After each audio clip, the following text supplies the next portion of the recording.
Karena tidak menemukan Bang Rian dan Oze di shelter 2, seberes makan malam kami bertiga memutuskan untuk mencari keduanya. Sudah dapat disimpulkan bahwa mereka tersesat. Malam ini cuaca cukup ekstrim. Angin kencang seolah ribut tidak ingin berdamai. Suara riuh guntur di atas langit seolah memberikan peringatan. Sebentar lagi hujan badai akan turun. Setiap kali kami melangkah, teriakan memanggil nama Bang Rian dan Ozi yang dilakukan secara bergantian seolah memenuhi belantara Gunung Kerinci. Semilir dinginnya angin, rasa perih akibat menerobos semak-semak sudah tidak dihiraukan lagi.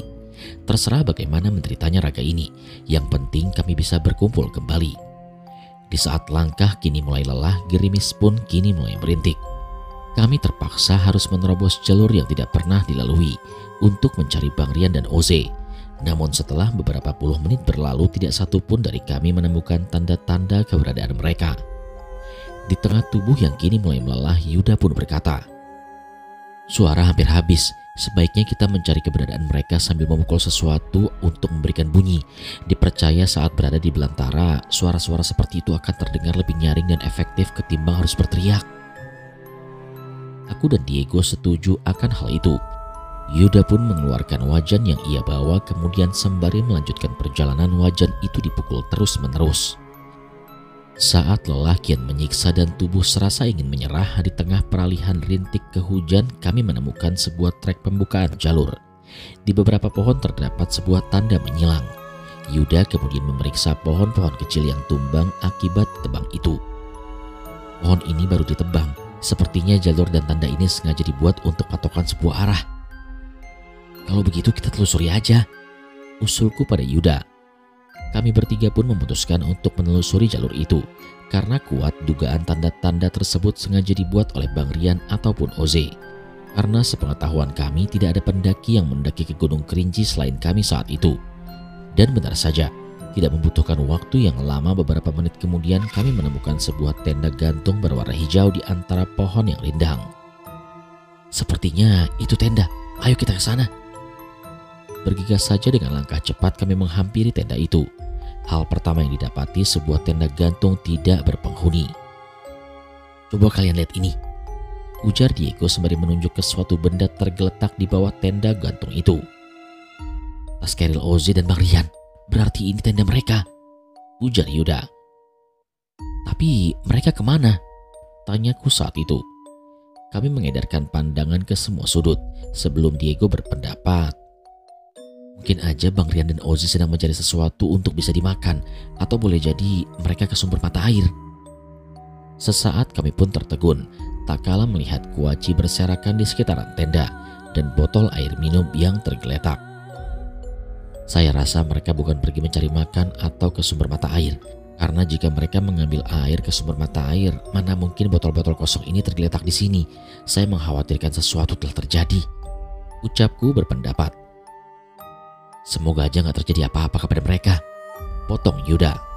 Namun saat otak sedang berpikir tentang penemuan kuaci berserak dan botol yang tergeletak itu, tiba-tiba kami dikejutkan oleh suara aneh.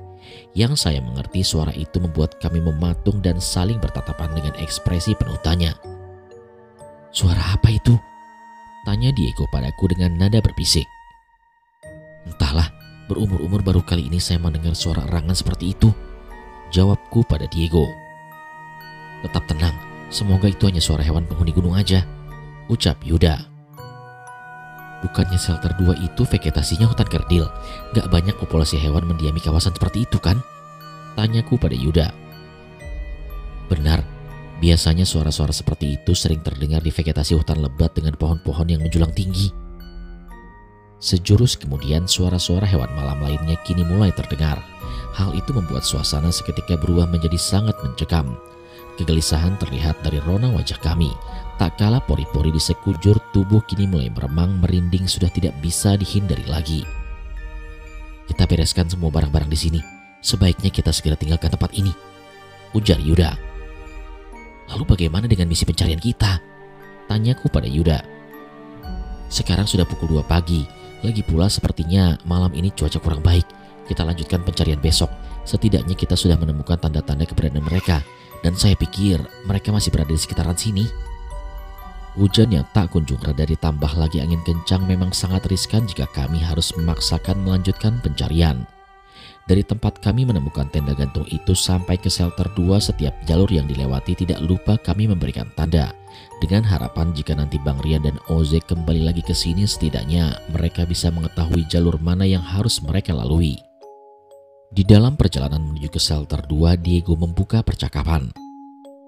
Sepertinya suara aneh itu udah gak ada. Gimana kalau saya memukul kembali wajan ini lagi? Itu usulan yang bagus. Barangkali di sepanjang perjalanan menuju shelter 2, Bang Rian dan Oze mendengarnya. Dan pastinya kita gak harus bersusah payah mencari keberadaan mereka, ujarku pada Diego.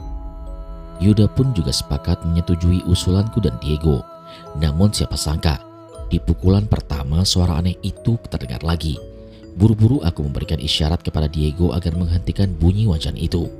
Kali ini erangan itu terdengar sangat murka, seolah memberikan isyarat bahwasanya dia tidak menyukai suara yang dihasilkan dari proses pemukulan wajan itu. Kalian merasa ada yang ganjil gak dengan suara itu? Tanyaku pada Yuda dan Diego. Sepertinya itu bukan suara hewan penghuni Gunung Kerinci, karena sebelumnya gak pernah ada cerita tentang suara aneh yang mendiami hutan Kerinci ini. Maksudmu erangan itu sebagai isyarat bahwa dia tidak menyukai suara wajan ini? Timpal Diego. Ya, bisa jadi seperti itu. Sepertinya Yuda juga sependapat denganku. Terlihat dari ekspresinya yang menyimak penjelasanku dengan sangat serius setelah mengangguk-anggukkan kepalanya. Baiklah kalau begitu, ucap Diego. Di luar dugaan, Diego memukul-mukul sang wajan dengan sangat brutal, diiringi suara erangan yang sangat menyeramkan itu. Beberapa kali aku dan Yuda melarangnya, namun Diego masih saja kekeh untuk memukul wajan itu terus-menerus.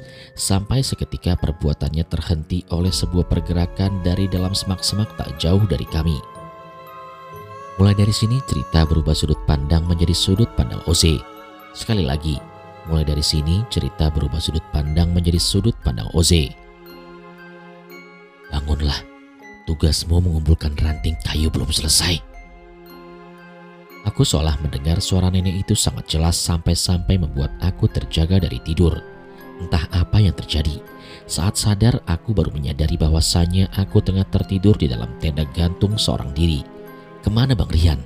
Benarkah dia meninggalkanku seorang diri di sini? Kemana teman saya, Nek? Tanyaku pada nenek bungkuk yang berdiri dengan cara membelakangi tak jauh di hadapanku. Kau telah ditinggalkan. Sekarang sudah waktunya kau kembali ke tempat asal muasalmu, menjadi cucu nenek dan tak akan pernah lagi bisa bertemu dengan teman-teman itu, ucap nenek ini. Tubuhnya begitu kecil seperti bocah 9 tahun. Rambutnya terurai panjang sampai menyapu tanah. Aku belum pernah sekalipun bertemu dan melihatnya. Namun aku seolah memiliki kedekatan yang sangat erat dengan nenek ini. Bang Rian, begitu teganya dia membiarkan aku seorang diri. Mana rasa empati terhadap seorang teman? Ucapku dalam hati. Maksud nenek gimana ya? Tidak usah banyak bertanya. Sekarang kamu ikut saya. Nenek itu berbicara dengan begitu kasar. Tapi walaupun begitu, entah mengapa aku seolah tidak bisa menolak perintahnya. Ada gejolak di dalam hati ingin membangkang, namun aku seolah tidak mempunyai kemampuan untuk hal itu. Semacam berada di dalam pengaruhnya. Jangan sekali-kali menoleh ke arah belakang, karena kamu akan celaka. Ya Tuhan, ingin sekali ku tendang tubuh mungilnya itu, tapi lagi-lagi perasaan ini hanya pergolakan hati saja. Lidahku keluh tidak mampu berucap sepatah kata pun untuk melawannya. Bibir seolah terkunci, dan anehnya aku hanya diam dan menuruti saja. Di sepanjang perjalanan sekujur tubuh kini terasa mulai gatal. Perlahan bulu-bulu halus mulai bermunculan di setiap garukan tanganku. Tunggu Nek, tubuh saya ini kenapa terasa gatal? Dan setiap kali digaruk bulu-bulu halus bermunculan. Kian digaruk semakin lebat. Jikalau bertanya tentang hal yang bukan bersifat penolakan, anehnya aku mampu untuk berkata-kata. Sudah saya katakan jangan banyak bertanya. Tetap ikuti saya dan jangan sekali-sekali menoleh ke arah belakang. Hati memberontak tidak mau mengikuti perintah nenek itu, tapi raga dan pikiran seolah telah dikuasai. Anehnya aku sangat sadar betul dengan apa yang terjadi. Tunggu Nek, kita ini mau kemana? Si nenek bungkuk itu menghentikan langkahnya. Dia membentak dan memperingatkanku untuk tidak bertanya lagi. Sungguh sangat menyebalkan. Beberapa kali aku berupaya untuk bisa melihat wajahnya, tapi rambutnya yang terurai panjang menghalangi pandanganku. Sesaat kemudian di tengah perjalanan yang tak tahu arahnya itu terdengar suara pukulan benda keras yang sepertinya terbuat dari lempengan besi atau aluminium. Suara itu begitu nyaring hingga membuat si nenek mendelik tajam ke arahku. Bola matanya yang besar menatapku dengan tajam. Tak kala kami saling berhadapan sangat menggetarkan mentalku saat itu. Dia marah dan mengeluarkan suara aneh yang nyaring seperti erangan monster kelaparan. Aku terkejut bukan main tak kala menyadari bahwasannya wajah nenek ini sangatlah mengerikan. Dia pun mengangkat kedua tangannya setinggi kepala. Kukunya yang panjang dan runcing seolah hendak menerkam. Seketika saat sang nenek mulai memperlihatkan kengeriannya, tiba-tiba saja suara pukulan besi itu menghilang. Hal itu pula yang membuat perempuan pendek ini mengurungkan niatnya untuk menakut-nakutiku. Aku sadar nenek ini mempunyai niat tidak baik. Dia hanya mengulur-ulur waktu untuk mencari momen yang tepat untuk menyakitiku. Aku mulai berpikir untuk mencari cara agar bisa melarikan diri darinya. Tapi sialnya nenek ini seolah mengetahui niat yang tertanam di dalam pikiranku. Jangan coba-coba mau kabur. Saya jamin kamu akan menyesal nantinya. Dia pun menggertakku. Apa boleh buat? Mau tidak mau aku harus bisa menahan diri untuk sedikit bersabar lagi sebelum menemukan timing yang sangat tepat. Nenek bungkuk pendek ini sepertinya sangat berbahaya. Dia bisa saja sewaktu-waktu menyakitiku. Kuayunkan langkah terus mengikuti si nenek bungkuk ini yang entah mengarah kemana. Beberapa menit kemudian langkah kaki kini mulai letih. Tiba-tiba saja terdengar suara seperti wajan dipukul yang secara terus-menerus. Dan hal ini pula yang membuat si nenek mengerang menjerit kesakitan. Ini momen yang tepat untukku melarikan diri. Kemana kamu? Aku segera memutar arah. Lalu dengan langkah yang cepat sedikit berlari aku melarikan diri. Dalam hati aku berkata, siapapun kamu, teruslah pukul wajan itu sampai saya benar-benar bisa meloloskan diri. Dengan cahaya kilat yang sesekali memberikan penerangan, aku pun menerobos belantara tersembunyi ini di dalam kesendirian. Mulai dari sini cerita kembali ke sudut pandang Sultan. Sekali lagi, mulai dari sini cerita kembali ke sudut pandang Sultan. Tanpa memberikan komando, Diego yang juga sudah melihat sebuah pergerakan dari dalam semak-semak tak jauh dari tempat kami berada pun menghentikan suara pukulan wajan itu. Dugaan terkuat kami sesosok yang tengah menerobos semak-semak di kegelapan di bawah hujan deras ini adalah hewan penghuni Gunung Kerinci. Terbersit di dalam pikiran seekor binatang buas. Beruntung saat sesosok yang menerobos semak-semak itu serasa ingin menabrak kami, cahaya kilat memberikan penerangan. Oze! Betapa senangnya hati kami bisa kembali bertemu dengan Oze. Kami pun berpelukan di tengah kegelapan malam di bawah hujan yang kini mulai menderas.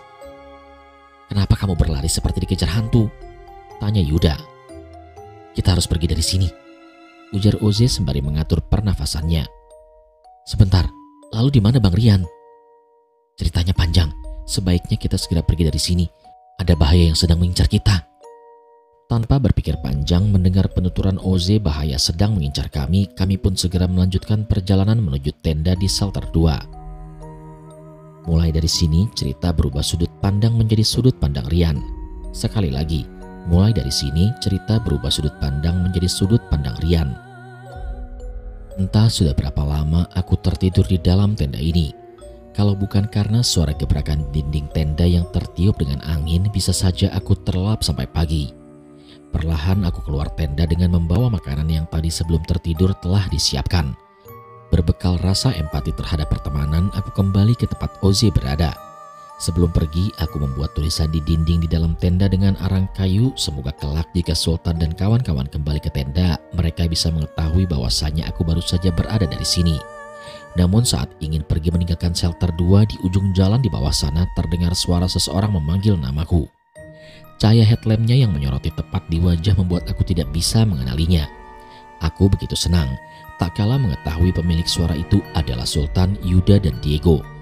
Air mata haru pun tumpah saat melihat keberadaan Oze di antara mereka. Tepat sekitar pukul 4 pagi kami dipersatukan kembali. Udah cukup acara pelukannya, saya lapar. Kami tersenyum bahagia saat mendengar kalimat dari Oze tak kala mengatakan perutnya lapar. Dengan sigapnya Yuda pun mengeluarkan jurus andalannya. memasak mie instan dengan ala Chef Juna yang ganas namun tetap dalam gaya cool dengan tingkat dewanya. Beberapa menit kemudian tersajilah satu mangkok ukuran jumbo mie instan dengan rasa kaldu ayam yang siap disantap bersama-sama. Semilir angin malam membuat aroma masakan Yuda menyeruak menerobos indera penciuman melewati tenggorokan. Alhasil cacing-cacing lapar di perut bersorak kegirangan. Apalagi ditemani hujan yang hanya menyisakan rintik-rintik saja, membuat acara makan malam kali ini lebih sangat menyenangkan. "Saya ganti pakaian dulu ya," ujar Oze. Kami yang telah sangat lapar akibat semalam diguyur hujan berpartisipasi sembari memegang piring masing-masing tanpa menghiraukan ucapan Oze. Mulai dari sini cerita kembali berubah sudut pandang menjadi sudut pandang Sultan. Sekali lagi, mulai dari sini cerita kembali ke sudut pandang Sultan. Beberapa dari kami memang sedikit mengabaikan perkataan Oze. Pasca diguyur hujan semalaman, kedinginan membuat kami sangat lapar. Karena lapar pula, fokus hanya tertuju pada semangkuk mie instan buatan Yuda. Aku terkejut tak kalah sedang bersuka cita melahap mie instan dengan rasa kaldu ayam dan tak sengaja melihat tanda bergaris hitam di punggung Oze. Aku kemudian menghentikan aktivitas makanku, kemudian mulai mengamati tanda hitam seperti garis panjang di punggung Oze. Tanda hitam itu, jangan-jangan, pikirku saat itu. Berhubung tentang tanda itu hanyalah dugaan semata, lagi pula masih diragukan tentang kebenarannya, aku pun mengabaikan tanda garis hitam itu di punggung Oze. Setelah berganti pakaian, Oze pun menghampiri kami dan ikut berantusias menyeruput kopi hangat buatan Yuda. Walaupun hanya secangkir kopi tanpa ditemani cemilan apapun, hawa dingin di puncak pegunungan ditemani rintik-rintik hujan membuatnya terasa sangat istimewa. Di sela obrolan hangat sembari membantu Yuda memasak, Oze pun menegur perihal tenda yang terpasang di dalam shelter. "Kali ini masih bisa dimaklumi, tapi untuk lain kali tidak dibenarkan memasang tenda di dalam shelter. Kasihan jika ada pendaki lain yang hanya ingin beristirahat atau melakukan kegiatan yang lainnya terganggu," ujar Oze. "Betul, biasakan yang benar, jangan benarkan sesuatu yang sudah menjadi kebiasaan," timpal Bang Rian. Hampir semua gunung di Pulau Sumatera telah mereka taklukkan. Wajar saja jika memasang tenda di dalam shelter menuai kritikan dari Bang Rian dan Oze. "Sesekali gak apa-apa kali ya, lagi pula pekan ini kan gak ada yang mendaki ke puncak Rinci selain kita." Yuda memberikan sedikit usulan sebagai klarifikasi. Jika dibandingkan dengan aku dan Diego, Yuda lah yang lebih berpengalaman tentang itu. Makanya dia mengklarifikasi agar tidak terlalu disalahkan. "Saya cuma ngingetin, takut nanti jadi kebiasaan," sambung Oze. Malam ini sungguh banyak sekali PR kami. Belum lagi menjemur baju basah yang harus kami pakai esok hari. Setelah selesai makan, tidak butuh waktu lama hingga kantuk pun menyergap. Sekitar pukul 4 pagi, aku sudah terhanyut ke alam mimpi. Itu pun beberapa kali terbangun karena merasa ada sesuatu seolah sedang berjalan mengitari tenda. Namun tidak ada siapapun di luar sana. Setelahnya aku pun memutuskan untuk melanjutkan kembali waktu beristirahat yang sempat tertunda itu. Aku harus segera tidur untuk mengistirahatkan badan, memberi jeda pada raga yang lelah agar esok hari stamina kembali pulih. Malam yang bersejarah, menguras banyak tenaga dan pikiran. Beberapa hari terakhir canda tawa pun sirna dibuatnya. Suasana di puncak gunung selalu berhasil membuat aku terlelap lebih cepat dan terbangun lebih lambat. Namun di balik keletihan di beberapa hari terakhir, pagi ini nampak sangat berbeda. Rona wajah kami tampak berseri-seri. Ada kebahagiaan tersendiri tergambar di wajah tak kala hujan mulai reda, hanya menyisakan rintik yang mulai menari-nari terpantul di tanah. Alam memang tidak bisa diprediksi. Manusia terkadang berbuat baik, tapi alam malah tidak ingin bersahabat. Begitu pula sebaliknya, manusia berbuat kurang ajar, tapi alam malah menyambutnya dengan sangat ramah. Mungkin inilah salah satu alasan pendaki bertamu ke gunung lagi dan lagi. Aku segera beranjak dari tempat duduk di pintu tenda dan menghampiri Yuda yang tengah sibuk membuat sarapan pagi. "Sudah, biar saya aja yang masak. Tuh ada kopi, mumpung masih hangat," ujar Yuda tak kala aku mulai menghampirinya. Terlihat Oze dan Bang Rian tengah menyeruput secangkir kopi ditemani sebatang rokok berwarna kuning keemasan. Aku pun menghampiri mereka dan ikut berpartisipasi. Karena tujuan hari ini adalah shelter 3, aku dan tim memutuskan untuk berangkat sedikit siang. Setidaknya kami punya spare time untuk jemur-jemur terlebih dahulu, mengeringkan baju dan tenda yang terlalu berat jika dibawa dalam keadaan basah. Seberes sarapan pagi, kami sedikit berleha-leha. Di sini Oze bercerita tentang kejadian yang ia alami tak kala seorang diri tertidur di dalam tenda gantung. Oze bercerita ia berjumpa dengan nenek-nenek yang memiliki tinggi badan sekitar setengah meter. Nenek itu memiliki rambut panjang hingga menyapu tanah, lengkap dengan kuku panjang yang memegangi tongkat. "Apa kaki nenek itu terbalik?" tanyaku pada Oze. "Jangankan melihat kakinya, wajahnya aja saya nggak sempat terlihat karena gelap." "Memangnya kenapa kalau kakinya terbalik?" tanya Diego. "Ah, kamu ini, perasaan dari awal pendakian kita sering menyebut-nyebut makhluk dengan ciri fisik seperti itu. Otakmu masih aja lemot," ucapku pada Diego. Sudah, kalian ini berantem terus," potong Bang Rian. Aku dan Diego terdiam. Kemudian Bang Rian kembali melanjutkan pertanyaan pada Oze tentang sosok nenek pendek berambut panjang itu. "Apa yang dia inginkan darimu?" "Entahlah, tapi ucapannya yang mengatakan sekarang sudah waktunya untuk kembali ke tempat asal muasalmu, itu membuat aku gak bisa tenang." "Tempat asal muasalmu? Maksudnya apa?" Kami terdiam memikirkannya. Ada jeda beberapa saat sebelum Yuda pun mematahkan pembicaraan itu. Sudah, mending bantu saya memasak untuk makan siang agar setelahnya kita bisa melanjutkan kembali pendakian." Ucapan Yuda ada benarnya. Aku dan Diego membantunya memasak untuk makan siang kami nanti. Seberes makan sekitar jam 2 siang kami pun packing semua barang-barang, mempersiapkan diri untuk melanjutkan kembali pendakian. Kata Yuda, di depan sana jalur lebih ekstrim dan sangat menantang adrenalin. Tidak boleh main-main jika ingin selamat. Dari shelter 2 menuju shelter 3 inilah tantangan sebenarnya tampak nyata. Jalur curam dengan akar sebagai penopang kaki membuat kami harus berkonsentrasi dengan penuh. Beberapa kali trekking pole tidak terpakai. Tangan harus memegang pada akar dan semak belukar. Tubuh meski meliuk-liuk melewati pohon yang menghadang jalan, sementara kaki ditempa harus mencengkram sangat kuat. Semakin ke puncak, trek semakin curam. Bahaya tampak nyata menghadang di depan sana. Meleng sedikit, akibatnya akan terjatuh. Dari hutan lebat nan gelap, kami pun mulai memasuki padang Cantigi. Disambut gerimis yang kini mulai mendera, kami terpaksa harus berhenti untuk memakai jas hujan jika tidak ingin kebasahan. Walaupun demikian, landscape cantik di belakang sana memberikan semangat baru pada tubuh yang kini mulai lelah. Alhamdulillah, setelah beberapa jam berlalu, akhirnya kami sampai juga di shelter 3, tepat pukul 4 sore. Di atas sana puncak Kerinci merayu-rayu untuk segera didaki. Saat kami tiba di shelter 3, awan hitam yang sepanjang perjalanan menghiasi pendakian kini sudah tidak nampak. Cuaca seketika berubah menjadi cerah. Negeri di atas awan benar-benar tampak nyata di hadapan kami. Di sini kami akan istirahat terlebih dahulu 1 malam dan rencananya kalau tidak ada hujan sekitar jam 4 pagi kami akan menggapai puncak. Dan yang pastinya malam ini kami akan merayakan malam pergantian tahun di puncak Gunung Kerinci, dan ini akan menjadi sejarah bagi kami. "Kita istirahat dulu di sini, bikin tenda dan makan malam," ucap Diego bersemangat.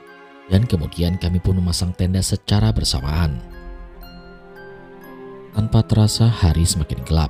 Kabut pun kian tebal, tapi hujan tak kunjung menempatkan dirinya dan sepertinya dia akan absen malam ini. Hujan yang tak kunjung datang membuat kegiatan masak dan makan malam dihabiskan dengan sangat menyenangkan. Meski tubuh kami kerap menggigil karena wajar saja kami berada di atas ketinggian 3.300-an mdpl dan hampir tidak ada vegetasi di sini. Seberes makan malam, kami pun berencana ingin menikmati malam tahun baru dengan begadang sembari menatap gemerlipan lampu kota Jambi dan jauh di sana. Tepat jam 12 malam, terlihat dari atap tertinggi Sumatera ini kembang api mulai menghiasi langit-langit di angkasa. Warnanya yang memerah kebiruan seolah menarik-narik di ujung cakrawala. Entah perasaan seperti apa yang menjelma di dalam rongga dada ini.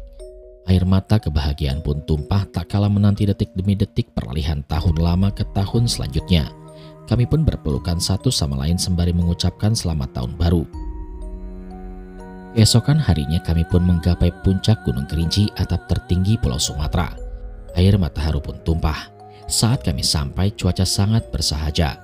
Langit seolah terbelah menjadi 2. Setengah cerah dan setengahnya kabut tebal menyembur dari mulut kawah. Kami pun berselebrasi, berpelukan satu sama lainnya diiringi dengan senyum sumringah penuh canda tawa.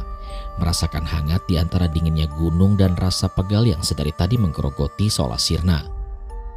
Setelah puas berselebrasi dan berfoto-foto, kami pun turun kembali dan kondisi masih lengkap berlima. Namun sungguh mengherankan, dari puncak menuju shelter 3 cuaca sangat cerah. Namun setelah menginjakan kaki di shelter 3, gerimis pun datang dan mereka keroyokan sehingga hujan semakin menderas. Setelah menunggu beberapa jam lamanya hujan tak kunjung reda, aku dan kawan-kawan memutuskan untuk turun menerobos hujan tak kalah hari mulai senja. Di shelter 2 dan shelter 1 hujan malah semakin lebat, bahkan tidak memberi jeda sedikit pun. Kami pun terus melangkah menuju shelter 3 tak kalah hari seutuhnya menjadi gelap. Dari shelter 1 ke pos 3 inilah suara-suara aneh sering muncul. Di beberapa tempat terdengar suara seperti ranting terinjak. Kami saling mengerti, ada sosok yang sedang mengawasi kami. Tepat sekitar pukul 10 malam akhirnya kami keluar dari mulut hutan belantara Gunung Kerinci. Dan singkat cerita kami akhirnya pun sampai kembali di rumah Pak Cek. Setelah bersih-bersih tubuh, aku dan Bang Rian memberikan cindera mata sebagai kenang-kenangan. Aku memberikan tas keril yang baru dibeli kala di Palembang saat berangkat dalam pendakian ini. Sedangkan Bang Rian memberikan jam tangannya kepada Oze.